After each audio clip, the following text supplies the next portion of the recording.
Good evening. From the University of Utah in Salt Lake City, welcome to the first and only Vice Presidential Debate of 2020, sponsored by the Nonpartisan Commission on Presidential Debates. I'm Susan Page of USA Today. It is my honor to moderate this debate, an important part of our democracy. In Kingsbury Hall tonight, we have a small and socially distant audience, and we've taken extra precautions during this pandemic. Among other things, everyone in the audience is required to wear a face mask, and the candidates will be seated 12 feet apart. The audience is enthusiastic about their candidates, but they've agreed to express that enthusiasm only twice, at the end of the debate and now when I introduce the candidates. Please welcome California Senator Kamala Harris and Vice President Mike Pence.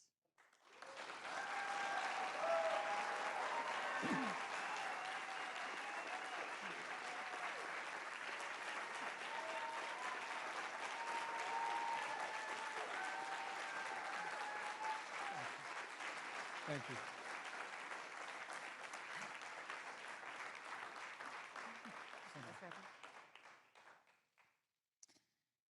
Senator Harris and Vice President Pence, thank you for being here.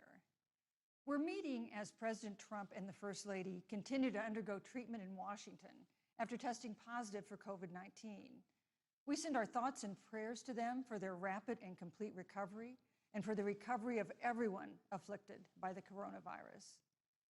The two campaigns and the Commission on Presidential Debates have agreed to the ground rules for tonight. I'm here to enforce them on behalf of the millions of Americans who are watching. One note, no one in either campaign or at the Commission or anywhere else has been told in advance what topics I'll raise or what questions I'll ask. This 90-minute debate will be divided into 9 segments of about 10 minutes each. I'll begin a segment by posing a question to each of you, sometimes the same question, sometimes a different question on the same topic. You will then have 2 minutes to answer without interruption by me or the other candidate. Then we'll take 6 minutes or so to discuss the issue. At that point, although there will always be more to say, we'll move on to the next topic. We want a debate that is lively, but Americans also deserve a discussion that is civil. These are tumultuous times, but we can and will have a respectful exchange about the big issues facing our nation. Let's begin with the ongoing pandemic that has cost our country so much. Senator Harris, the coronavirus is not under control. Over the past week, Johns Hopkins reports that 39 states have had more COVID cases over the past 7 days than in the week before. 9 states have set new records. Even if a vaccine is released soon, the next administration will face hard choices. What would a Biden administration do in January and February that a Trump administration wouldn't do? Would you impose new lockdowns for businesses and schools and hotspots? A federal mandate to wear masks? You have 2 minutes to respond without interruption. Thank you, Susan. Well, the American people have witnessed what is the greatest failure of any presidential administration in the history of our country. And here are the facts. 210,000 dead people in our country in just the last several months. Over 7 million people who have contracted this disease. 1 in 5 businesses closed. We're looking at frontline workers who have been treated like sacrificial workers. We are looking at over 30 million people who in the last several months had to file for unemployment. And here's the thing. On January 28th, the Vice President and the President were informed about the nature of this pandemic. They were informed that it's lethal in consequence, that it is airborne, that it will affect young people, and that it would be contracted because it is airborne. And they knew what was happening, and they didn't tell you. Can you imagine if you knew on January 28th, as opposed to March 13th, what they knew, what you might have done to prepare? They knew and they covered it up. The president said it was a hoax. They minimized the seriousness of it. The president said, you're on one side of his ledger if you wear a mask, you're on the other side of his ledger if you don't. And in spite of all of that, today they still don't have a plan. They still don't have a plan. Well, Joe Biden does. And our plan is about what we need to do around a national strategy for contact tracing, for testing, for administration of the vaccine, and making sure that it will be free for all. That is the plan that Joe Biden has and that I have, knowing that we have to get a hold of what has been going on, and we need to save our country. And Joe Biden is the best leader to do that, and frankly, this administration has forfeited their right to re-election based on this. Thank you, Senator Harris. Vice President Pence, more than 210,000 Americans have died of COVID-19 since February. The U.S. death toll as a percentage of our population is higher than that of almost every other wealthy nation on earth. For instance, our death rate is 2.5 times that of Canada next door. You head the administration's coronavirus task force. Why is the U.S. death toll as a percentage of our population higher than that of almost every other wealthy country? And you have 2 minutes to respond without interruption. Susan, thank you. And I want to thank the Commission and the University of Utah for hosting this event. And Senator Harris, it's a privilege to be on the stage with you. And our nation has gone through a very challenging time this year. But I want the American people to know that from the very first day, President Donald Trump has put the health of America first. Before there were more than 5 cases in the United States, all people who had returned from China, President Donald Trump did what no other American president had ever done. And that was he suspended all travel from China, the second largest economy in the world. Now, Senator Joe Biden opposed that decision. He said it was xenophobic and hysterical. But I can tell you, having led the White House Coronavirus Task Force, that that decision alone by President Trump bought us invaluable time to stand up the greatest national mobilization since World War II. And I believe it saved hundreds of thousands of American lives. Because with that time, we were able to reinvent testing. More than 115 million tests have been done to date. We were able to see to the delivery of billions of supplies so our doctors and nurses had the resource and support they needed. And we began, really, before the month of February was out, to develop a vaccine and to develop medicines and therapeutics that have been saving lives all along the way. And under President Trump's leadership, Operation Warp Speed, we believe, will have literally tens of millions of doses of a vaccine before the end of this year. The reality is, when you look at the Biden plan, it reads an awful lot like what President Trump and I and our task force have been doing every step of the way.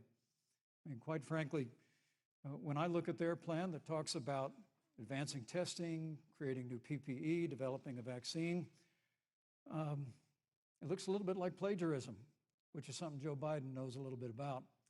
And I think the American people know that this is a president who has put the health of America first, and the American people, I believe with my heart, can be proud of the sacrifices they have made. It's saved countless American lives. Senator Harris, would you like to respond? Absolutely. Whatever the vice president is claiming the administration has done, clearly it hasn't worked. When you're looking at over 210,000 dead bodies in our country, American lives that have been lost, families that are grieving that loss. And you know, the vice president is the head of the task force and knew on January 28th how serious this was. And then thanks to Bob Woodward, we learned that they knew about it. And then when that was exposed, the vice president said, when asked, well, why didn't y'all tell anybody? He said, because the president wanted people to remain calm. Well, let's get no, but Susan, this is important. Susan, I want to add, but Mr. Vice President, I'm speaking. I'm speaking. Yeah, you can have 15 more seconds, and then we'll give the vice president a chance to respond. So I want to ask the American people, how calm were you when you were panicked about where you're going to get your next roll of toilet paper? How calm were you when your kids were sent home from school and you didn't know when they could go back? How calm were you when your children couldn't see your parents because you were afraid they could kill them? Let's give Vice President Pence a chance to respond. Vice President Pence, you have 1 minute to respond. You know, there's not a day gone by that I haven't thought of every American family that's lost a loved one. And I want all of you to know that you'll always be in our hearts and in our prayers. But when you say what the American people have done over these last 8 months hasn't worked, that's a great disservice to the sacrifices the American people have made. I'm referring The to reality, you, the if I may finish, Senator, the reality is Dr. Fauci said everything that he told the president in the Oval Office, the president told the American people. Now, President Trump, I will tell you, has boundless confidence in the American people, and he always spoke with confidence that we'd get through this together. But when you say it hasn't worked, when Dr. Fauci and Dr. Birx and our medical experts came to us in the second week of March, they said if the president didn't take the unprecedented step of shutting down roughly half of the American economy, that we could lose 2.2 million Americans. Now, that's the reality. Thank you. They also Thank you, said Vice to us, if we President did everything right, Susan, we could still lose more than 200,000 Americans. Vice Now, President one Pence. life lost is too Thank you. many, Susan. But the American people, I believe, deserve credit for the sacrifices that they have made, putting the health of their family and their neighbors first, our doctors, our nurses, our first Thank you, Vice responders. President Pence. And I'm going to speak up on behalf of what the American people have done. Vice President Pence, you were in the front row in a Rose Garden event 11 days ago at what seems to have been a super spreader event for senior administration and congressional officials. No social distancing, few masks, and now a cluster of coronavirus cases among those who were there. How can you expect Americans to follow the administration's safety guidelines to protect themselves from COVID when you at the White House have not been doing so? Well, the American people have demonstrated over the last 8 months that when given the facts, they're willing to put the health of their families and their neighbors and people they don't even know first. President Trump and I have great confidence in the American people and their ability to take that information and put it into practice. In the height of the epidemic, when we were losing a heartbreaking number of 2,500 Americans a day, we surged resources to New Jersey and New York and New Orleans and Detroit. We told the American people what needed to be done, and the American people made the sacrifices. When the outbreak in the Sun Belt happened this summer, again, Americans stepped forward. But the reality is the work of the President of the United States goes on. A vacancy on the Supreme Court of the United States has come upon us, and the President introduced Judge Amy Coney Barrett. Thank you. Thank you, Vice President At that, Pence. if I may say, that Rose Garden event, there's been a great deal of speculation about it. My wife Karen and I were there and honored to be there. Many of the people who were at that event, Susan, actually were tested for coronavirus, and it was an outdoor event, which all of our scientists regularly and routinely advise. The difference here is President Trump and I trust the American people to make choices in the best interest of their health. Joe Biden and Kamala Harris consistently talk about mandates, and not just mandates with the coronavirus, but a government takeover of health care, Thank you, the Vice Green New President Pence. Deal, all government control. We're about freedom and respecting the freedom of the American people. Let's talk about respecting the American people. You respect the American people when you tell them the truth. You respect the American people when you have the courage Which we've to be a always leader done. speaking of those things that you may not want people to hear, but they need to hear so they can protect themselves. But this administration stood on information that if you had as a parent, if you had as a worker knowing you didn't have enough money saved up, and now you're standing in a food line because of the ineptitude of an administration that was unwilling to speak the truth to the American people. So let's talk about caring about the American people. The American people have had to sacrifice far too much because of the incompetence of this administration. It is asking too much of the people. Susan, we talked No, about Vice It is President asking Pence. too much of the people. Let- That they would not be equipped with the information they need to help themselves to protect Susan, their the parents President- and No, their I'm children. sorry. Kamala Harris, Senator Harris, I'm sorry. It's I meant fine, to I'm say- Kamala. No, you're Senator Harris to me. For life to get back to normal, Dr. Anthony Fauci and other experts say that most of the people who can be vaccinated need to be vaccinated. But half of Americans now say they wouldn't take a vaccine if it was released now. If the Trump administration approves a vaccine before or after the election, should Americans take it, and would you take it? If the public health professionals, if Dr. Fauci, if the doctors tell us that we should take it, I'll be the first in line to take it, absolutely. But if Donald Trump tells us that we should take it, I'm not taking it. Vice President Pence, there have been a lot of repercussions from this pandemic. In recent days, the president's diagnosis of COVID-19 has underscored the importance of the job that you hold and that you are seeking. That's our second topic tonight. It's the role of the Vice President. One of you will make history on January 20th. You will be the Vice President to the oldest president the United States has ever had. Donald Trump will be 74 years old on Inauguration Day. Joe Biden will be 78 years old. That already has raised concerns among some voters, concerns that have been sharpened by President Trump's hospitalization in recent days. Vice President Pence, have you had a conversation or reached an agreement with President Trump about safeguards or procedures when it comes to the issue of presidential disability? And if not, do you think you should? You have 2 minutes without interruption. Well, Susan, thank you, although I would like to go back.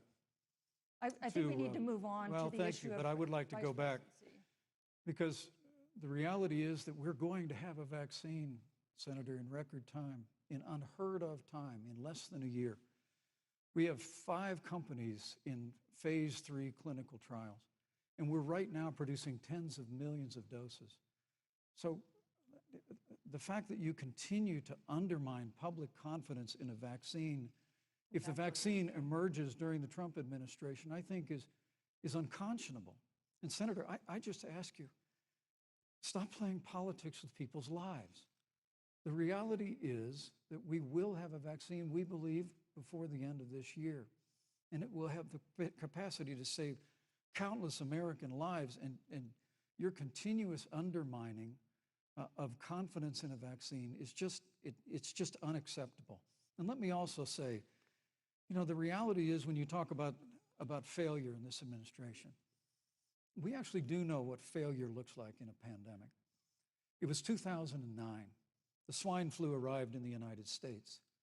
Thankfully, it ended up not being as lethal as the coronavirus.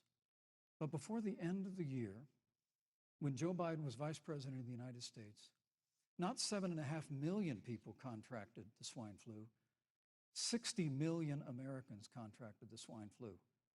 If the swine flu had been as lethal as the coronavirus, in 2009, when Joe Biden was Vice President, we would have lost 2 million American lives. His own chief of staff, Ron Klain, would say last year that it was pure luck that they did, quote, everything possible wrong. And we learned from that. They left the strategic national stockpile empty. They left an empty and hollow plan, but we still learned from it. And I think the American people, I want to say again, can be proud of what we have done. And Senator, please stop undermining confidence in a vaccine. Senator Harris, let me ask you the same question that I asked Vice President Pence, which is, have you had a conversation or reached an agreement with Vice President Biden about safeguards or procedures when it comes to the issue of presidential disability? And if not, and if you win the election next month, do you think you should? You have 2 minutes uninterrupted. So let me tell you, first of all, the day I got the call from Joe Biden, it was actually a Zoom call, asking me to serve with him on this ticket was probably one of the most memorable days of my life. I thought about my mother, who came to the United States at the age of 19, gave birth to me at the age of 25 at Kaiser Hospital in Oakland, California. And the thought that I'd be sitting here right now, I know would make her proud, and she must be looking down on this. You know, Joe and I were raised in a very similar way. We were raised with values that are about hard work, about the value and the dignity of public service, and about the importance of fighting for the dignity of all people. And I think Joe asked me to serve with him because, you know, I have a career that included being elected the first woman district attorney of San Francisco, where I created models of innovation for law enforcement in terms of reform of the criminal justice system. I was elected the first woman of color and black woman to be elected Attorney General of the state of California, where I ran the second largest Department of Justice in the United States, second only to the United States Department of Justice. And there I took on everything from transnational criminal organizations to the big banks that were taking advantage of homeowners, to for-profit colleges that were taking advantage of veterans. And then, of course, now I serve in the United States Senate as only the second black woman ever elected to the United States Senate. I serve on the Senate Intelligence Committee, where I've been in regular receipt of classified information about threats to our nation and hotspots around the world. I've traveled the world. I've met with our soldiers in war zones. And I think Joe has asked me to serve with him because he knows that we share a purpose which is about lifting up the American people. And after the 4 years that we have seen of Donald Trump unifying our country around our common values and principles. Thank you, Senator Harris. You know, neither President Trump nor Vice President Biden has released a sort of detailed health information that had become the modern norm until the 2016 election. And in recent days, President Trump's doctors have given misleading answers or refused to answer basic questions about his health. And my question to each of you in turn is this information voters deserve to know? Vice President Pence, would you like to go first? Well, Susan, thank you. And let me say, on behalf of the President and the First Lady, how moved we've all been by the outpouring of prayers and concern for the President. And I do believe it's emblematic of the prayers and the concern that have ushered forth for every American impacted by the coronavirus. But the care the President received at Walter Reed Hospital, the White House doctors, was exceptional. And the transparency that they practiced all along the way will continue. The American people have a right to know about the health and well-being of their President, and will continue to do that. But I'm just extremely grateful and was more than a little moved by the broad and bipartisan support. And Senator, I want to thank you and Joe Biden for your expressions of genuine concern. And I also want to congratulate you, as I did on that phone call, on the historic nature of your nomination. Thank you. I never expected to be on this stage 4 years ago, so I know the feeling. But the reality is we've got an election before the American people in the midst of this challenging year. And the stakes have never been higher, but I think the choice has never been clearer. I want to give Senator Harris a chance to respond to the same question I asked, which is, do voters have a right to know more detailed health information about presidential candidates and especially about presidents, especially when they're facing some kind of challenge? Absolutely, and that's why Joe Biden has been so incredibly transparent, and certainly by contrast, the president has not, both in terms of health records, but also let's look at taxes. We now know, because of great investigative journalism, that Donald Trump paid $750 in taxes. When I first heard about it, I literally said, "You mean $750,000?" And it was like, no, $750. We now know Donald Trump owes and is in debt for $400 million. And just so everyone is clear, when we say in debt, it means you owe money to somebody. And it'd be really good to know who the President of the United States, the Commander-in-Chief, owes money to, because the American people have a right to know what is influencing the President's decisions. And is he making those decisions on the best interest of the American people, of you, or self-interest? So, Susan, I'm glad you asked about transparency, because it has to be across the board. Joe has been incredibly transparent over many, many years. The one thing we all know about Joe, he puts it all out there. He is honest, he is forthright. But Donald Trump, on the other hand, has been about covering up everything. Thank you, Senator Harris. I want to give you a chance to respond, Vice President. Well, look, I respect the fact that Joe Biden spent 47 years in public life. I respect your public service as well. Thank you. But the American people have a president who's a businessman, he's a job creator, who's paid tens of millions of dollars in taxes, payroll taxes, property taxes. He's created tens of thousands of American jobs. And the president said those public reports are not accurate. And the president's also released literally stacks of financial disclosures the American people can review just as the law allows. But the distinction here is that Joe Biden, 47 years in public service, compared to President Donald Trump, who brought all of that experience 4 years ago. Thank you, Vice and President. turned this economy around by cutting taxes, rolling back regulation, unleashing American energy, fighting for free and fair trade, and all of that's on the line if Joe Biden and Kamala Harris. You know, that's a good segue into our third topic, which is about the economy. This has been another aspect of life for Americans that's been so affected by this coronavirus. We have a jobs crisis brewing. On Friday, we learned that the unemployment rate had declined to 7.9% in September, but the job growth had stalled, and that was before the latest round of layoffs and furloughs in the airline industry at Disney and elsewhere. Hundreds of thousands of discouraged workers have stopped looking for work. Nearly 11 million jobs that existed at the beginning of the year haven't been replaced. Those hardest hit include Latinos, Blacks, and women. Senator Harris, the Biden-Harris campaign has proposed new programs to boost the economy, and you would pay for that new spending by raising $4 trillion in taxes on wealthy individuals and corporations. Some economists warn that could curb entrepreneurial ventures that fuel growth and create jobs. Would raising taxes put the recovery at risk? And you have 2 minutes to answer uninterrupted. Thank you. On the issue of the economy, I think there couldn't be a more fundamental difference between Donald Trump and Joe Biden. Joe Biden believes you measure the health and the strength of America's economy based on the health and the strength of the American worker and the American family.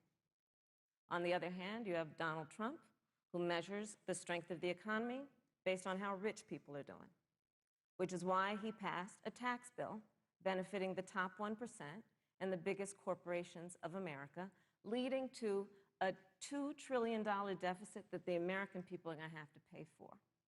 On day one, Joe Biden will repeal that tax bill. He'll get rid of it. And what he'll do with the money is invest it in the American people. And through a plan that is about investing in infrastructure, something that Donald Trump said he would do. I remember hearing about some infrastructure week. I don't think it ever happened. But Joe Biden will do that. He'll invest in infrastructure. It's about upgrading our roads and bridges, but also investing in clean energy and renewable energy. Joe is going to invest that money in what we need to do around innovation. There was a time when our country believed in science and invested in research and development so that we were an innovation leader on the globe. Joe Biden will use that money to invest in education.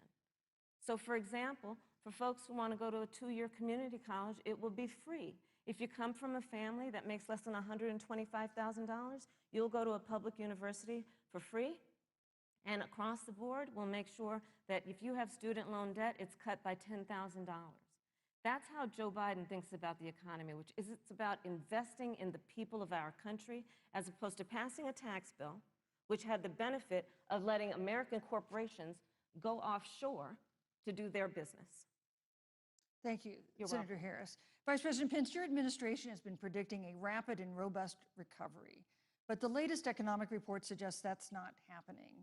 Should Americans be braced for an economic comeback that is going to take not months, but a year or more? You have 2 minutes to answer uninterrupted. When President Trump and I took office, America had gone through the slowest economic recovery since the Great Depression. It was when Joe Biden was vice president, they tried to tax and spend and regulate and bail our way back to a growing economy. President Trump cut taxes across the board. Despite what Senator Harris says, the average American family of 4 had $2,000 in savings in taxes. And with the rise in wages that occurred, most predominantly for blue-collar, hardworking Americans, the average household income for a family of 4 increased by $4,000 following President Trump's tax cuts. But America, you just heard Senator Harris tell you, on day one, Joe Biden's going to raise your taxes. It's really remarkable to think, Susan. I mean, right after a time where we're going through a pandemic that lost 22 million jobs at the height, we've already added back 11.6 million jobs because we had a president who cut taxes, rolled back regulation, unleashed American energy, fought for free and fair trade, and secured $4 trillion from the Congress of the United States to give direct payments to families, save 50 million jobs through the Paycheck Protection Program. We literally have spared no expense to help the American people and the American worker through this. Joe Biden and Kamala Harris want to raise taxes. They want to bury our economy under a $2 trillion Green New Deal, which you were one of the original co-sponsors of in the United States Senate. They want to abolish fossil fuels and ban fracking, which would cost hundreds of thousands of American jobs all across the heartland. And Joe Biden wants to go back to the economic surrender to China, that when we took office, half of our international trade deficit was with China alone. And Joe Biden wants to repeal all of the tariffs that President Trump put into effect to fight for American jobs and American workers. Joe Biden says democracy's on the ballot. Make no mistake about it, Susan. The American economy, the American comeback is on the ballot with 4 more years of growth and opportunity, 4 more years of President Donald Trump. 2021 is going to be the biggest economic year in the history of this country. Thank you, Vice President Pence. Senator Harris? Well, I mean, I thought we saw enough of it in last week's debate, but I think this is supposed to be a debate based on fact and truth. And the truth and the fact is, Joe Biden has been very clear. He will not raise taxes on anybody who makes less than $400,000 a year. He said he's going to repeal the Trump tax cuts. Mr. Vice President, I'm speaking. Well, wait, I'm speaking. It'd be important if you said the truth. Joe Biden said twice in the debate last week that he's going to repeal the Trump tax cuts.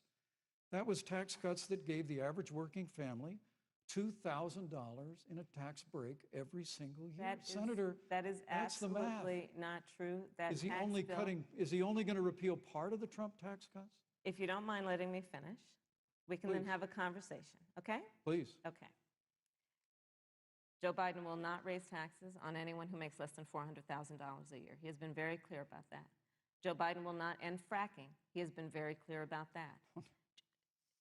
Joe Biden is the one who, during the Great Recession, was responsible for the Recovery Act that brought America back. And now the Trump-Pence administration wants to take credit when they rode the coattails of Joe Biden's success for the economy that they had at the beginning of their term. Of course, now the economy is a complete disaster. But Joe Biden, on the one hand, did that. On the other hand, you have Donald Trump, who has reigned over a recession that is being compared to the Great Depression. On the one hand, you have Joe Biden, who was responsible with President Barack Obama for the Affordable Care Act, which brought health care to over 20 million Americans and protected people with pre-existing conditions. And what it also did is it saved those families who otherwise were going bankrupt because of hospital bills they could not afford. On the other hand, you have Donald Trump, who's in court right now, trying to get rid of the Affordable Care Act, which means that you will lose protections if you have pre-existing conditions. And this is very important, Susan. Yes, and it's but important we need to give Vice President. He interrupted me, and I'd like to just finish, please. If you have a pre-existing condition, heart disease, diabetes, breast cancer, they're coming for you. If you love someone who has a pre-existing condition, they're coming for you. If you are under the age of 26 on your parents' coverage, they're coming for you. Senator Harris, thank you. You're welcome. Let me give you a chance to respond. Well, I hope we have a chance to talk about health care because Obamacare was a disaster. The American people remember it well. And President Trump and I have a plan to improve health care and to protect pre-existing conditions for every American. But look, Senator Harris, you're entitled to your own opinion, but you're not entitled to your own facts. You yourself said on multiple occasions when you were running for president that you would ban fracking. Joe Biden looked at a supporter in the eye and pointed and said, I guarantee that we will abolish fossil fuels. They have a $2 trillion version of the Green New Deal, Susan, that your newspaper, USA Today, said really wasn't that very different from the original Green New Deal. More taxes, more regulation, banning fracking, abolishing fossil fuel, crushing American energy, and economic surrender to China is a prescription for economic decline. President Trump and I will keep America growing. The V-shaped recovery that's underway right now will continue with 4 more years of President Donald Trump in the White House. Thank you very, very much, Vice President Pence. Once again, you've provided the perfect segue to a new topic, which is climate change. And Vice President Pence, I'd like to pose the first question to you. This year, we've seen record-setting hurricanes in the South. Another one, Hurricane Delta, is now threatening the Gulf. And we have seen record-setting wildfires in the West. Do you believe, as the scientific community has concluded, that man-made climate change has made wildfires bigger, hotter, and more deadly, and have made hurricanes wetter, slower, and more damaging? You have 2 minutes uninterrupted. Thank you, Susan. Well, first, I'm very proud of our record on the environment and on conservation. According to all of the best estimates, our air and land are cleaner than any time ever recorded. Our water is among the cleanest in the world. And just a little while ago, the president signed the Outdoors Act. It's the largest investment in our public lands and public parks in 100 years. So President Trump has made a commitment to conservation and to the environment. Now, with regard to climate change, the climate is changing. But the issue is, what's the cause and what do we do about it? President Trump has made it clear that we're going to continue to listen to the science. Now, Joe Biden and Kamala Harris would put us back in the Paris Climate Accord. They'd impose the Green New Deal, which would crush American energy, would increase the energy costs of American families in their homes, and literally would crush American jobs. And President Trump and I believe that the progress that we have made in a cleaner environment has been happening precisely because we have a strong free market economy.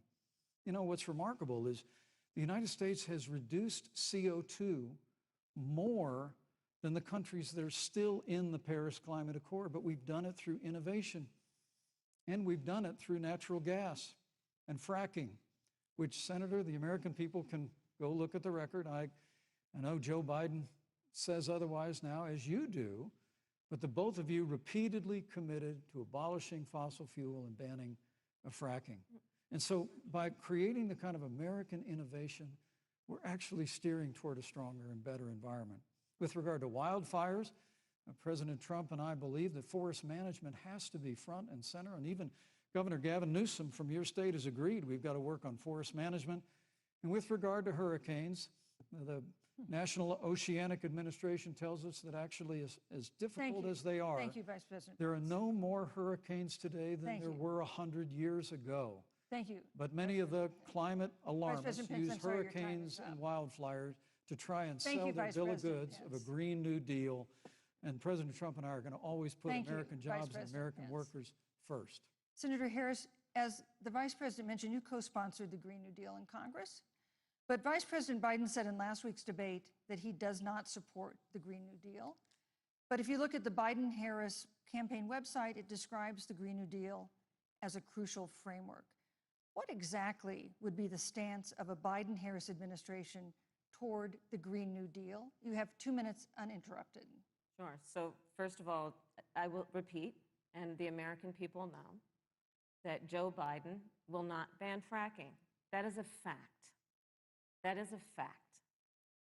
I will repeat that Joe Biden has been very clear that he thinks about growing jobs, which is why he will not increase taxes for anyone who makes less than $400,000 a year. Joe Biden's economic plan, Moody's, which is a reputable Wall Street firm, has said will create 7 million more jobs than Donald Trump's. And part of those jobs that will be created by Joe Biden are going to be about clean energy and renewable energy. Because you see, Joe understands that the west coast of our country is burning, including my home state of California. Joe sees what is happening on the Gulf states, which are being battered by storms. Joe has seen and talked with the farmers in Iowa, whose entire crops have been destroyed because of floods. And so Joe believes, again, in science. I'll tell you something, Susan. I served, when I first got to the Senate, on the committee that's responsible for the environment. Do you know this administration took the word science off the website and then took the phrase climate change off the website? We have seen a pattern with this administration, which is they don't believe in science. And Joe's plan is about saying we're going to deal with it, but we're also going to create jobs. Donald Trump, when asked about the wildfires in California, and the question was, you know, the science is telling us this, you know what Donald Trump said? Science doesn't know. So let's talk about who is prepared to lead our country over the course of the next 4 years on what is an existential threat to us as human beings. Joe is about saying we're going to invest that in renewable energy. It's going to be about the creation of millions of jobs.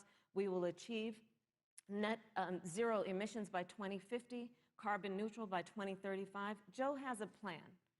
This has been a lot of talk from the Trump administration, and really it has been to go backward instead of forward. We will also re-enter the climate agreement with pride. Senator Harris just said that climate change is an existential threat. Vice President Pence, do you believe that climate change poses an existential threat? As I said, Susan, the climate is changing. We'll follow the science. But once again, Senator Harris is denying the fact that they're going to raise taxes on every American. Joe Biden said twice in the debate last week that on day one he was going to repeal the Trump tax cuts. Those tax cuts delivered $2,000 in tax relief to the average family of four across America. And with regard to banning fracking, I just recommend that people look at the record. You yourself said repeatedly that you would ban fracking. You were the first Senate co-sponsor of the Green New Deal. And while Joe Biden denied the Green New Deal, Susan, thank you for pointing out, the Green New Deal is on their campaign website. And as USA Today said, it's essentially the same plan as you co-sponsored with AOC when she submitted it in the Senate. And you just heard the senator say that she's going to resubmit America to the Paris Climate Accord. Look, the American people have always cherished our environment. We'll continue to cherish it. We've made great progress reducing CO2 emissions through American innovation and the development of natural gas through fracking. We don't need a massive $2 trillion Green New Deal that would impose all new mandates on American businesses and American families. Thank you. Joe Biden wants us to retrofit 4 million American business buildings. It makes no sense. It will cost jobs. President Trump is going to put America first. He's going to put jobs first, and we're going to take care of our environment and follow the science. Thank you, Vice President. President. On the issue of jobs, Senator Harris. Let's talk about that. The Vice President earlier referred to, as part of what he thinks is an accomplishment, the President's trade war with China. You lost that trade war. You lost it. What ended up happening is because of a so-called trade war with China, America lost 300,000 manufacturing jobs. Farmers have experienced bankruptcy because of it. We are in a manufacturing recession because of it. And when we look at where this administration has been, there are estimates that by the end of the term of this administration, they will have lost more jobs than almost any other presidential administration. And the American people know what I'm talking about. You know, I think about 20-year-olds. You know, we have a 20-year-old, a 20-something-year-old, who are coming out of high school and college right now, and you're wondering, is there going to be a job there for me? We're looking at people who are trying to figure out how they're going to pay rent by the end of the month. Almost half of American renters are worried about whether they're going to be able to pay rent by the end of the month. This is where the economy is in America right now, and it is because of the catastrophe and the failure of leadership of this administration. Thank you, Senator Harris. Vice President Pence, let me give you just 15 seconds to respond, because then I want to move on to Well, I'd love to respond. Look, lost the trade war with China. Joe Biden never fought it. Joe Biden has been a cheerleader for communist China through over the last several decades. And again, Senator Harris, you're entitled to your opinion. You're not entitled to your own facts. When Joe Biden was vice president, we lost 200,000 manufacturing jobs, and President Obama said they were never coming back. He said we needed a magic wand to bring them back. In our first 3 years after we cut taxes, rolled back regulation, unleashed American energy, this administration saw 500,000 manufacturing jobs created.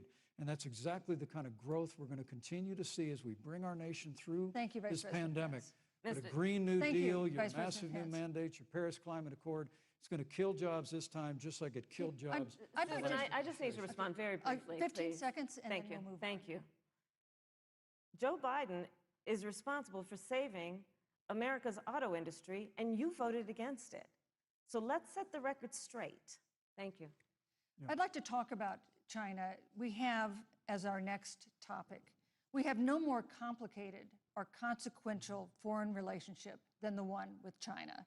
It is a huge market for American agricultural goods. It's a potential partner in dealing with climate change in North Korea. And in a video tonight, President Trump again blamed it for the coronavirus, saying China will pay. Vice President Pence, how would you describe our fundamental relationship with China? Competitors, adversaries, enemies? You have 2 minutes. Thank you, Susan. Well, before I leave that, let me speak to voting records if I can. You know, everybody knows that NAFTA cost literally thousands of American factories to close. We saw automotive jobs go south of the border. President Trump fought to renegotiate NAFTA. And the United States-Mexico-Canada agreement is now the law of the land. American people deserve to know Senator Kamala Harris was one of only 10 members of the Senate to vote against the USMCA. It was a huge win for American auto workers. It was a huge win for American farmers, especially dairy in the upper Midwest. But Senator, you said it didn't go far enough on climate change, that you put your radical environmental agenda ahead of American auto workers and ahead of American jobs. The American people deserve to know that. It's probably why Newsweek magazine said that Kamala Harris was the most liberal member of the United States Senate in 2019, more liberal than Bernie Sanders, more liberal than any of the others in the United States Senate. So now with regard to China, look, Susan, first and foremost, China is to blame for the coronavirus.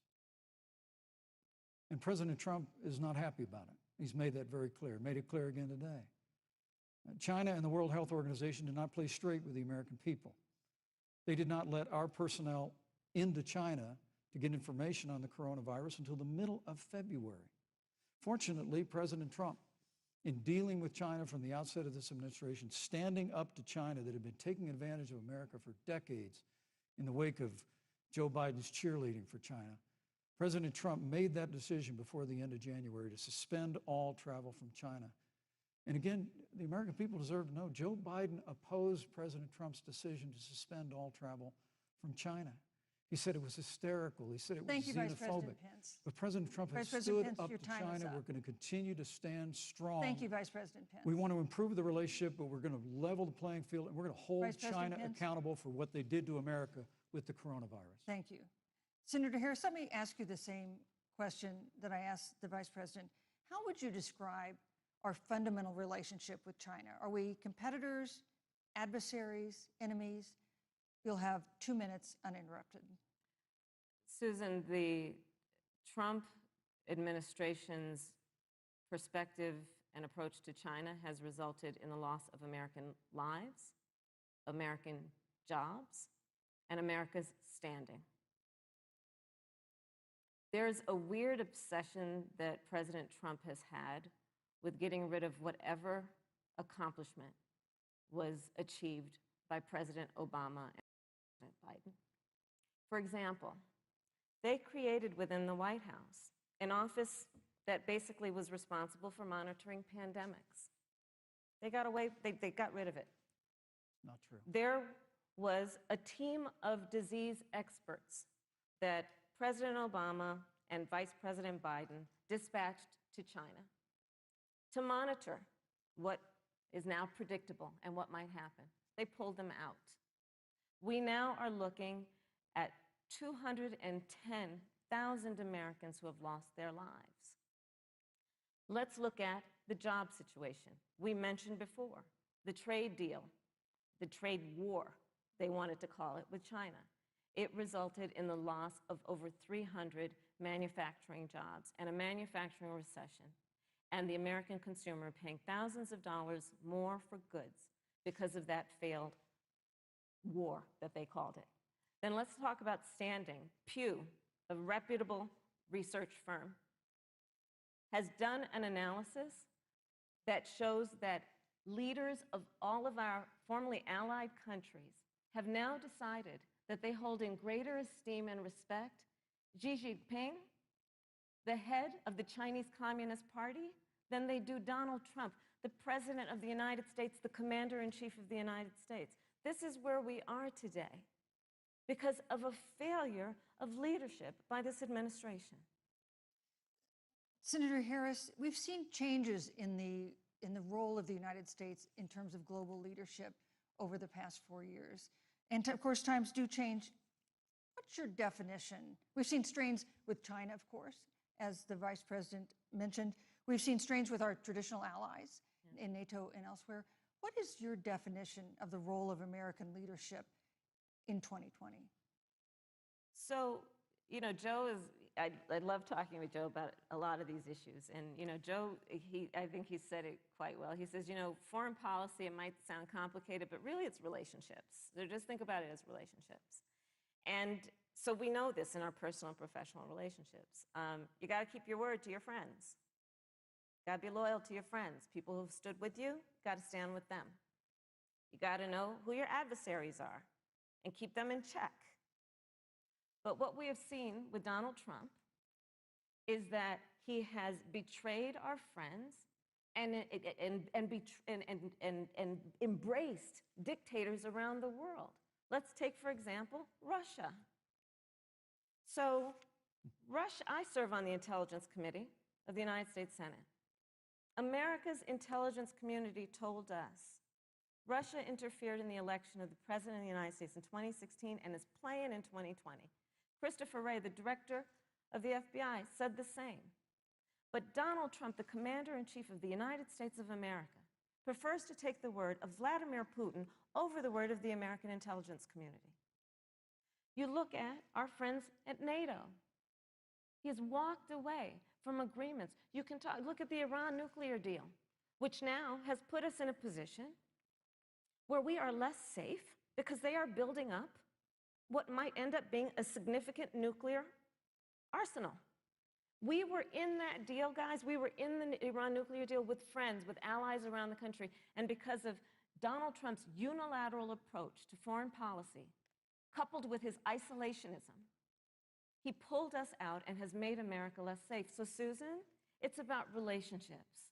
And the thing that has always been part of the strength of our nation, in addition to our great military, has been that we keep our word. But Donald Trump doesn't understand that because he doesn't understand what it means to be honest.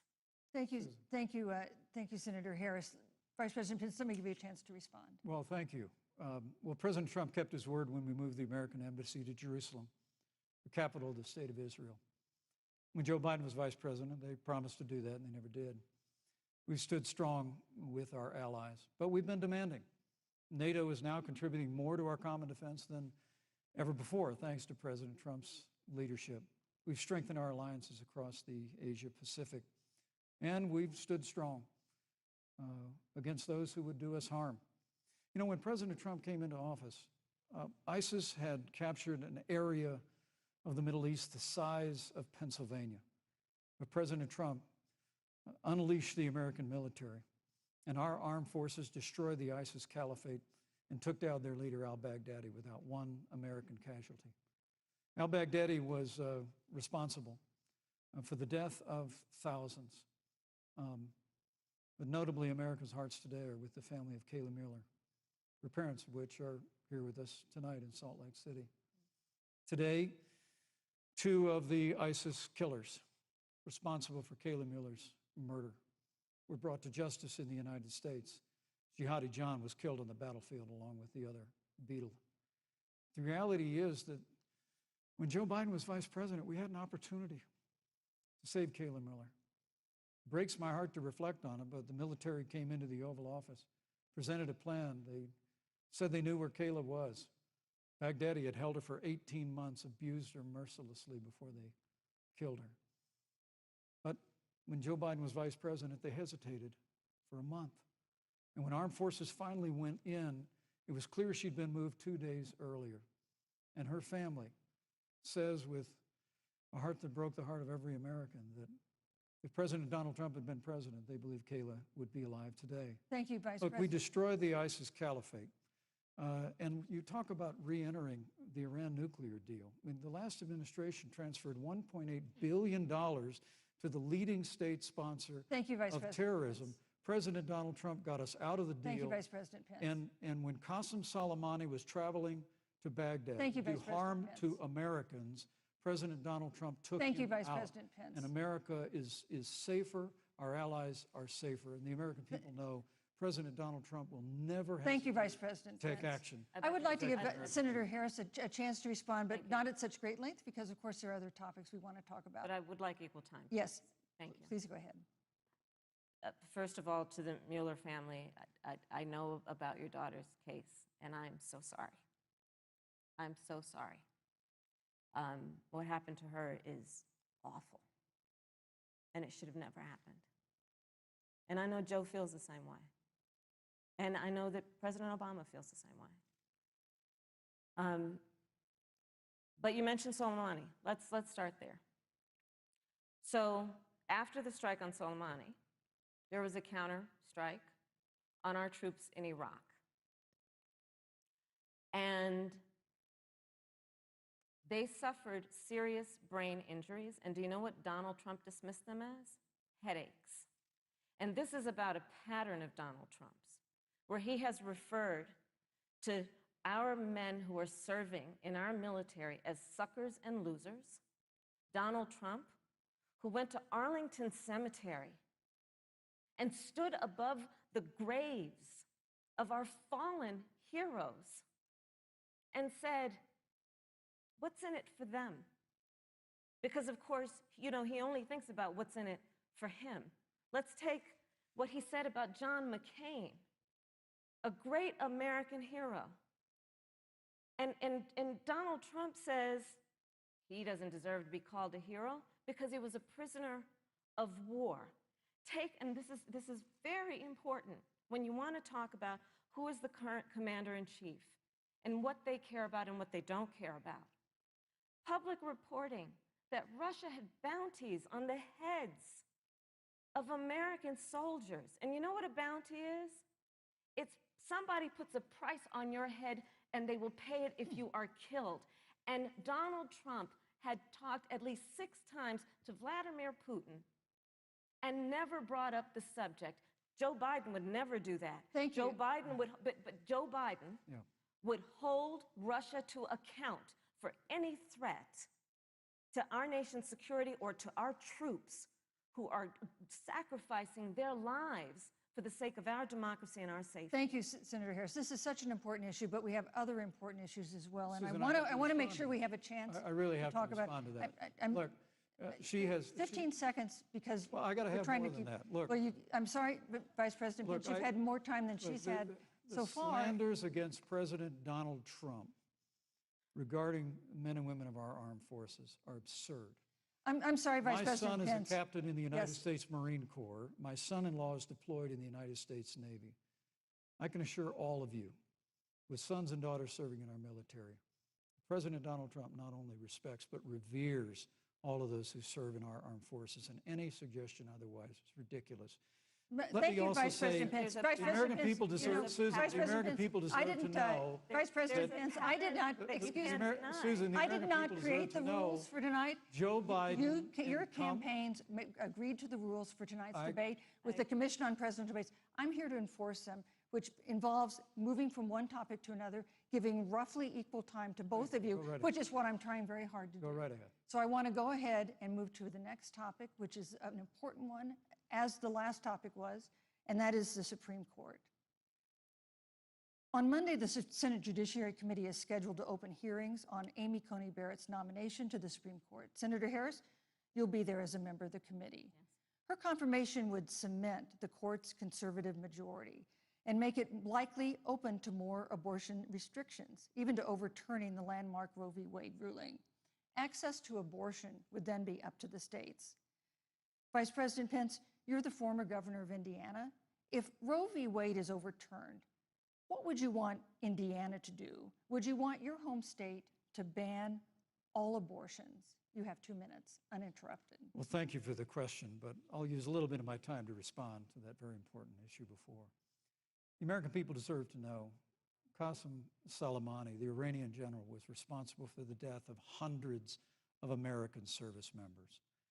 When the opportunity came, we saw him headed to Baghdad to kill more Americans. President Trump didn't hesitate, and Qasem Soleimani is gone. But you deserve to know that Joe Biden and Kamala Harris actually criticized the decision to take out Qasem Soleimani. It's really inexplicable, but with regard to Joe Biden, it's explainable. Because history records that Joe Biden actually opposed the raid against Osama bin Laden. It's absolutely essential that we have a commander-in-chief who will not hesitate to act to protect American lives and to protect American service members, and that's what you have in President Donald Trump.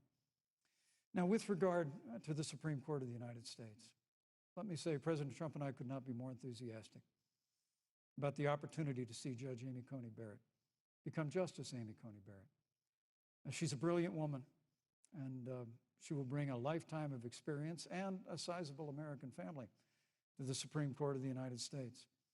And our hope is, in the hearing next week, unlike Justice Kavanaugh received with treatment from you and others, we hope she gets a fair hearing. And we particularly hope that we don't see the kind of attacks on her Christian faith that we saw before. I mean, the Democrat chairman of the Judiciary Committee before, when Judge Barrett was being confirmed for the Court of Appeals, expressed concern that the dogma of her faith lived loudly in her. Dick Durbin of Illinois said that it was a concern. Senator, I know one of our judicial nominees you actually attacked because they were a member of the Catholic Knights of Columbus, just because the Knights of Columbus holds pro-life views and Thank you. pro-marriage views. Thank you, Vice President So Pence. Your my time hope is is up. that when the hearing takes place, Thank you, Vice President Pence. that Judge Amy Coney Barrett will be respected, Thank you, treated Vice President respectfully, Pence. voted and confirmed Thank to the you. Supreme Court of the United States. Senator Harris, you're the senator from and former Attorney General of California. So let me ask you a parallel question to the one I posed to the Vice President. If Roe v. Wade is overturned, what would you want California to do? Would you want your home state to enact no restrictions on access to abortion? And you have 2 minutes uninterrupted. Thank you, Susan. First of all, Joe Biden and I are both people of faith, and it's insulting to suggest that we would knock anyone for their faith. And in fact, Joe, if elected, will be only the second practicing Catholic as President of the United States.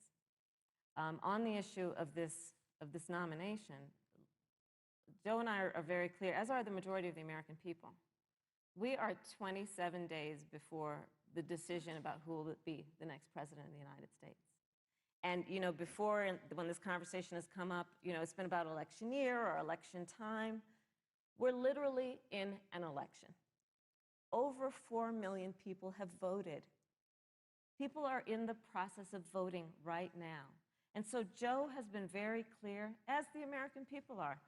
Let the American people fill that seat in the White House, and then we'll fill that seat on the United States Supreme Court. And to your point, Susan, the issues before us couldn't be more serious. There's the issue of choice, and I will always fight for a woman's right to make a decision about her own body. It should be her decision and not that of Donald Trump and the Vice President, Michael Pence. But let's also look at what else is before the court. It's the Affordable Care Act. Like, literally in the midst of a public health pandemic, when over 210,000 people have died and 7 million people probably have what will be in the future considered a pre-existing condition because you contracted the virus. Donald Trump is in court right now trying to get rid of the Affordable Care Act. And I said it before, and it bears repeating. This means that there will be no more protections, if they win, for people with pre-existing conditions. This means that over 20 million people will lose your coverage. It means that if you're under the age of 26, you can't stay on your parents' coverage anymore. And here's the thing. The contrast couldn't be more clear. They're trying to get rid of the Affordable Care Act. Joe Biden is saying, let's expand coverage. Let's give you a choice of a public option or private coverage. Let's bring down premiums. Thank you, Senator Let's Harris. lower Medicare eligibility to 60. Thank you, Senator That's true Harris. leadership. You know, you mentioned earlier, Vice President Pence, that the president was committed to maintaining protections for people with pre-existing conditions. But you do have this court case that you are supporting, your administration supporting, that would strike down the Affordable Care Act.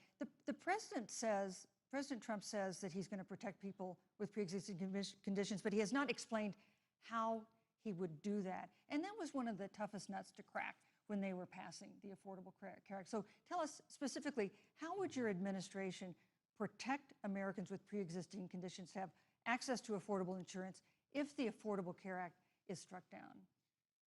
Well, thank you, Susan. But let me just say, addressing your very first question, I couldn't be more proud to serve as vice president to a president who stands without apology for the sanctity of human life. I'm pro-life. I don't apologize for it. And this is another one of those cases where there's such a dramatic contrast. Joe Biden and Kamala Harris support taxpayer funding of abortion all the way up to the moment of birth. Late-term abortion. They want to increase funding to Planned Parenthood of America. Now, for our part, I would never presume how Judge Amy Coney Barrett would rule on the Supreme Court of the United States, but we'll continue to stand strong for the right to life. When you speak about the Supreme Court, though, I think the American people really deserve an answer, Senator Harris. Are you and Joe Biden going to pack the court if Judge Amy Coney Barrett is confirmed? I mean, there have been 29 vacancies on the Supreme Court during presidential election years, from George Washington to Barack Obama. Presidents have nominated in all 29 cases. But your party is actually openly advocating adding seats to the Supreme Court, which has had 9 seats for 150 years, if you don't get your way. This is a classic case of, if you can't win by the rules, you're going to change the rules. Now, you've refused to answer the question. Joe Biden has refused to answer the question. So I think the American people would really like to know, if Judge Amy Coney Barrett is confirmed to the Supreme Court of the United States, are you and Joe Biden, if somehow you win this election, going to pack the Supreme Court to get your way? I'm so glad we went through a little history lesson. Let's do that a little more. In 1864... Well, I'd like you to answer the question. No, Mr. Yes, Vice President, I'm please, speaking. very I'm fast. speaking. Okay. In 1864, one of the, I think, political heroes, certainly of the president, I assume of you also, Mr. Vice President, is Abraham Lincoln. Mm-hmm. Abraham Lincoln was up for re-election, and it was 27 days before the election, and a seat became open on the United States Supreme Court. Abraham Lincoln's party was in charge not only of the White House, but the Senate. But Honest Abe said it's not the right thing to do. The American people deserve to make the decision about who will be the next president of the United States, and then that person can select who will serve for a lifetime on the highest court of our land. And so Joe and I are very clear.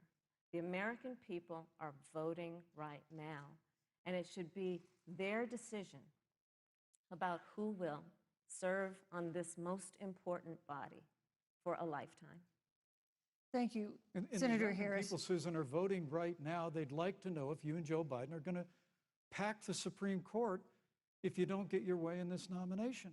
Let's talk about You packing. once Come again on. gave a non-answer. Joe Biden gave a non-answer. Trying to answer you The now. American people deserve a straight answer. And if you haven't figured it out yet, the straight answer is they are going to pack the Supreme Court if they somehow win this election. Men and Mr. women, Vice President, I I got to think tell you, it's- people across this country, if you cherish our Supreme Court, if you cherish the separation of powers, you need to reject the Biden-Harris ticket. Come November the 3rd, re-elect President Donald Trump, and we'll stand by that separation of powers in a 9-seat Supreme Court. Yeah, Thank let's you. talk about packing the court then. Let's talk about the Please. fact. Yeah, I'm about to.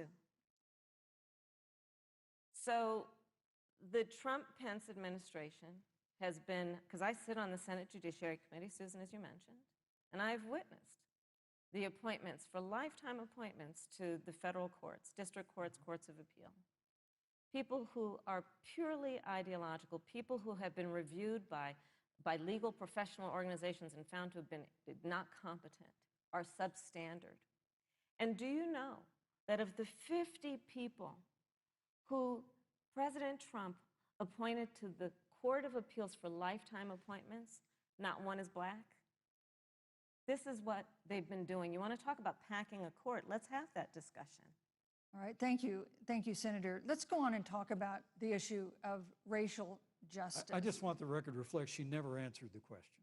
So the American people, Thank maybe you. the next debate, Joe Biden will answer the question, you, but I think thank the you. American people know the answer. Thank you, Vice President. In March, Breonna Taylor, a 26-year-old emergency room technician in Louisville, was shot and killed after police officers executing a search warrant in a narcotics investigation broke into her apartment. The police said they identified themselves. Taylor's boyfriend said he didn't hear them do that. He used a gun registered to him to fire a shot, which wounded an officer. The officers then fired more than 20 rounds into the apartment. They say they were acting in self-defense. None of them have been indicted in connection with her death. Senator Harris, in the case of Breonna Taylor, was justice done? You have 2 minutes. I don't believe so. And I've talked with Breonna's mother, Tamika Palmer, and her family. And her family deserves justice. She was a beautiful young woman. She had as her life goal to become a nurse, and she wanted to become an EMT to first learn what's going on out on the street so she could then become a nurse and save lives. And her life was taken unjustifiably and tragically and violently. And it brings me to, you know, the 8 minutes and 46 seconds that America witnessed, during which an American man was tortured and killed under the knee of an armed, uniformed police officer. And people around our country, of every race, of every age, of every gender, perfect strangers to each other, marched shoulder to shoulder, arm in arm, fighting for us to finally achieve that ideal of equal justice under law. And I was a part of those peaceful protests. And I believe strongly that, first of all, we are never going to condone violence, but we always must fight for the values that we hold dear, including the fight to achieve our ideals. And that's why Joe Biden and I have said on this subject, look, and I'm a former career prosecutor. I know what I'm talking about. Bad cops are bad for good cops. We need reform of our policing in America and our criminal justice system, which is why Joe and I will immediately ban chokeholds and carotid holds. George Floyd would be alive today if we did that. We will require a national registry for police officers who break the law. We will, on the issue of criminal justice reform, get rid of private prisons and cash bail, and we will decriminalize marijuana, and we will expunge the records of those who have been convicted of marijuana. This is the time for leadership on a tragic, tragic issue of unarmed Black people in America who have been killed. Thank you, Senator Harris. Vice President Pence, let me pose the same question to you. In the case of Breonna Taylor, was justice done? You have 2 minutes uninterrupted. Well, our heart breaks for the loss of any innocent American life. And the family of Breonna Taylor has our sympathies. But I trust our justice system, a grand jury that refused the evidence. And it really is remarkable that as a former prosecutor, you would assume that an impaneled grand jury looking at all the evidence got it wrong. But you're entitled to your opinion, Senator. I think, look, and with regard to George Floyd, there's no excuse for what happened to George Floyd. And justice will be served. But there's also no excuse for the rioting and looting that followed. I mean, it really is astonishing. Flora Westbrook is with us here tonight in Salt Lake City. Just a few weeks ago, I stood at what used to be her salon. It was burned to the ground by rioters and looters. And Flora is still trying to put her life back together. And I must tell you, this presumption that you hear consistently from Joe Biden and Kamala Harris, that America is systemically racist, and that, as Joe Biden said, that he believes that law enforcement has an implicit bias against minorities, is a great insult to the men and women who serve in law enforcement. And I want everyone to know who puts on the uniform of law enforcement every day that President Trump and I stand with you. And it is remarkable that when Senator Tim Scott tried to pass a police reform bill, brought together a group of Republicans and Democrats, Senator Harris, you got up and walked out of the room. And then you filibustered Senator Tim Scott's bill on the Senate floor that would have provided new accountability, new resources. Look, we don't have to choose between supporting law enforcement, improving public safety, and supporting our African American neighbors and all of our minorities. Under President Trump's leadership, we'll always stand with law enforcement, and we'll do what we've done from day one, and that is improve the lives of African Americans. Thank you, Vice President Record unemployment, record investments in education, and we'll fight for school choice for all of our minorities. Thank you, Vice President. I'd like to respond. Senator Harris. I will not sit here and be lectured by the Vice President on what it means to enforce the laws of our country. I am the only one on this stage who has personally prosecuted everything from child sexual assault to homicide. I'm the only one on this stage who has prosecuted the big banks for taking advantage of America's homeowners. I'm the only one on this stage who prosecuted for-profit colleges for taking advantage of our veterans. And the reality of this is that we are talking about an election in 27 days, where last week the President of the United States took a debate stage in front of 70 million Americans and refused to condemn white supremacists. Not true. And Not true. it wasn't like he didn't have a chance. He didn't do it, and then he doubled down. And then he said, when pressed, stand back, stand by. And this is a part of a pattern of Donald Trump's. He called Mexicans rapists and criminals. He instituted as his first act a Muslim ban. On the issue of Charlottesville, where people were peacefully protesting the need for racial justice, where a young woman was killed, and on the other side there were neo-Nazis carrying tiki torches, shouting racial epithets, anti-Semitic slurs, and Donald Trump, when asked about it, said there were fine people on both sides. This is who we have as the President of the United States. And America, you deserve better. Joe Biden will be a president who brings our country together. Senator Harris. And recognizes the beauty in our diversity and the fact that we Senator all Harris, have thank so you. much more in common than what separates us. Vice President Pence, let me give you a minute to respond. Thank you, Susan. I appreciate that very much. You know, I think this is one of the things that makes people dislike the media so much in this country, Susan, is that you selectively edit, just like Senator Harris did, comments that President Trump and I and others on our side of the aisle make. I mean, Senator Harris conveniently omitted, after the president made comments about people on either side of the debate over monuments, he condemned the KKK, neo-Nazis, and white supremacists, and has done so repeatedly. You're concerned that he doesn't condemn neo-Nazis. President Trump has Jewish grandchildren. His daughter and son-in-law are Jewish. This is a president who respects and cherishes all of the American people. But you talk about having personally prosecuted. I'm glad you brought up your record, Senator. Thank you. I really need to make this point.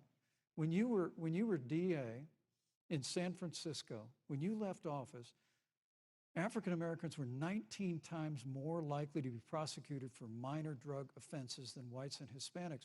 When you were Attorney General of California, you increased the disproportionate incarceration of blacks in California. You did nothing on criminal justice reform in California.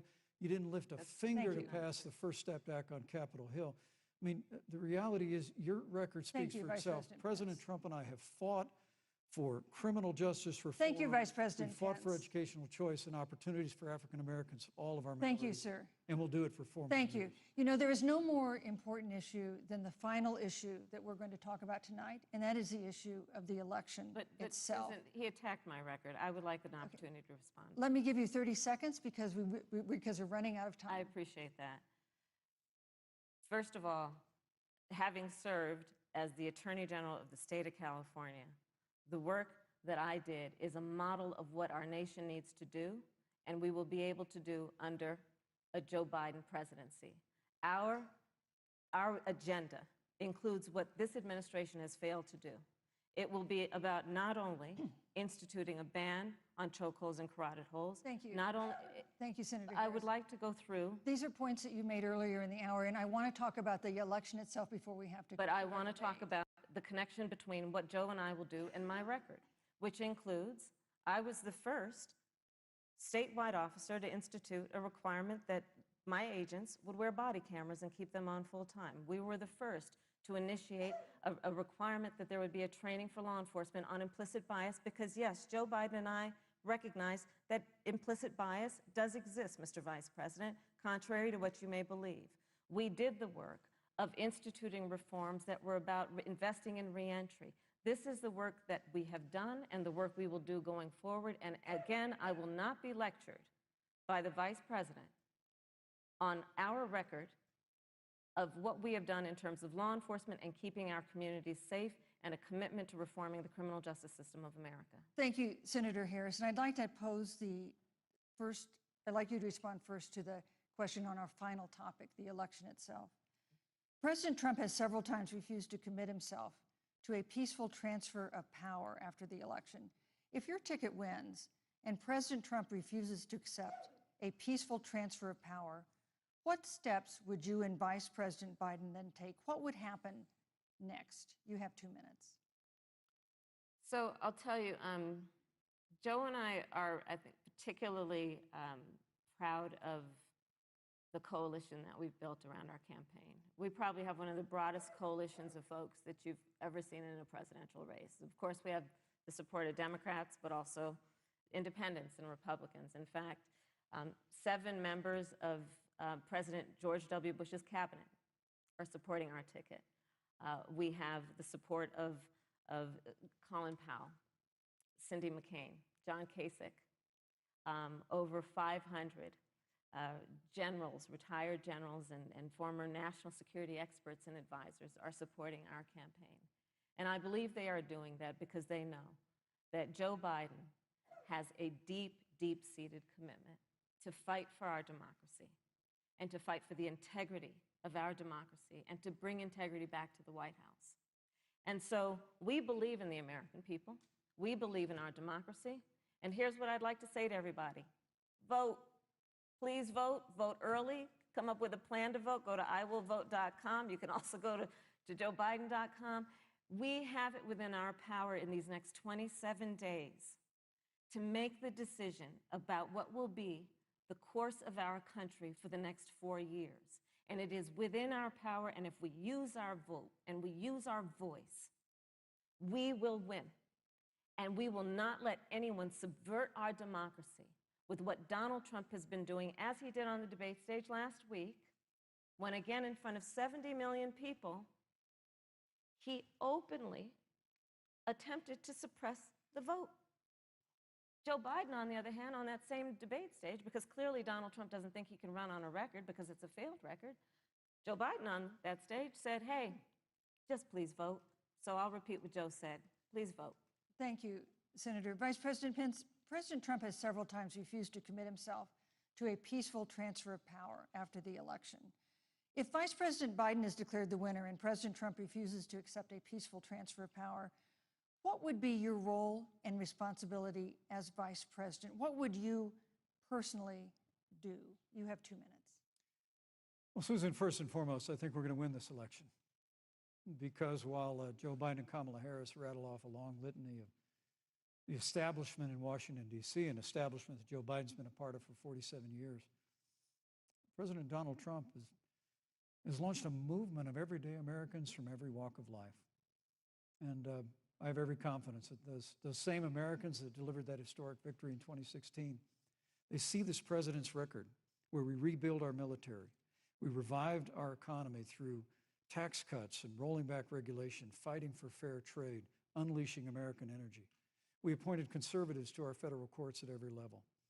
And we stood with the men and women of law enforcement every single day. And I think that movement of Americans has only grown stronger in the last 4 years. When you talk about accepting the outcome of the election, I must tell you, Senator, your party has spent the last 3.5 years trying to overturn the results of the last election. It's amazing. When Joe Biden was Vice President of the United States, the FBI actually spied on President Trump and my campaign. I mean, there were documents released this week that the CIA actually made a referral to the FBI documenting that those allegations were coming from the Hillary Clinton campaign. And of course, we've all seen the avalanche, what you put the country through for the better part of 3 years until it was found that there was no obstruction, no collusion, case closed. And then, Senator Harris, you and your colleagues in the Congress tried to impeach the President of the United States over a phone call.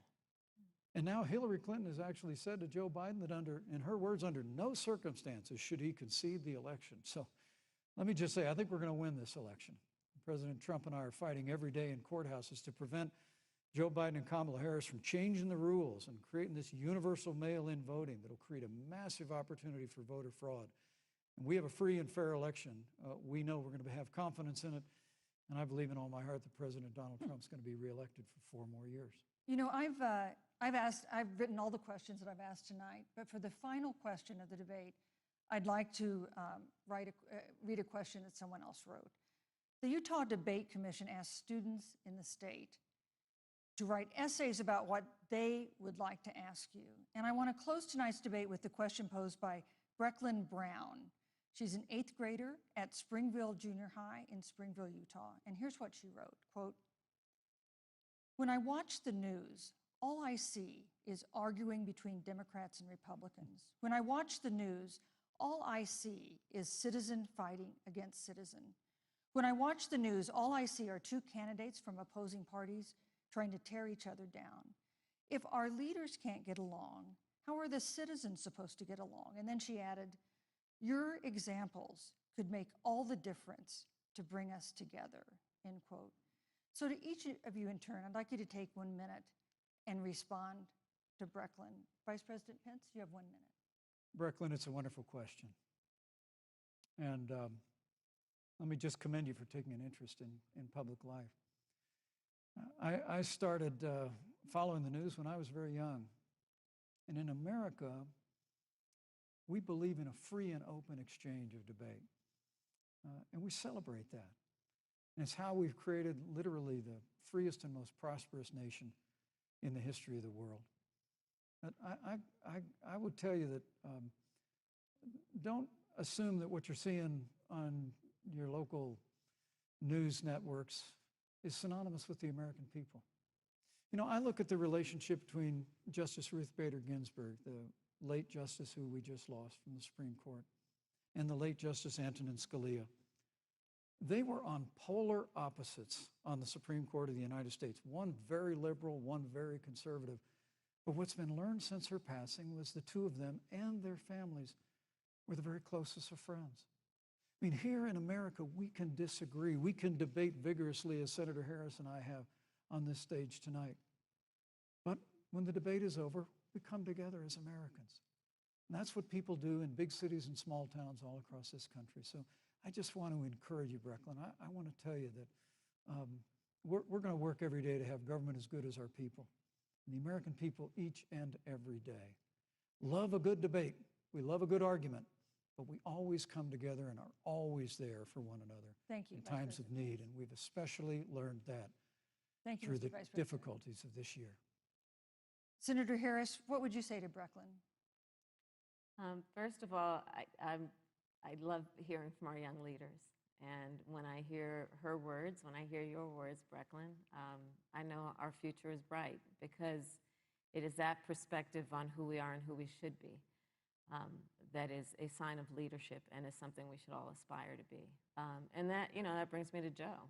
Joe Biden, one of the reasons that Joe decided to run for president is after Charlottesville, which we talked about earlier. It so troubled him and upset him, like it did all of us, that there was that kind of hate and division.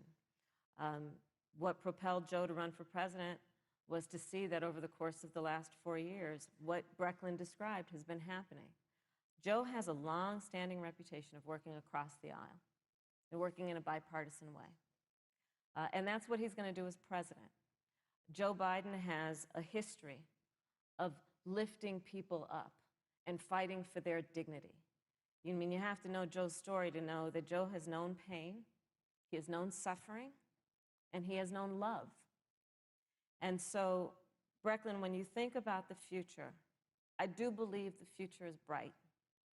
And it will be because of your leadership, and it will be because we fight for each person's voice through their vote, and we get engaged in this election because you have the ability through your work and through eventually your vote Thank you, to Senator determine Harris. the future of our country and what its leadership looks like.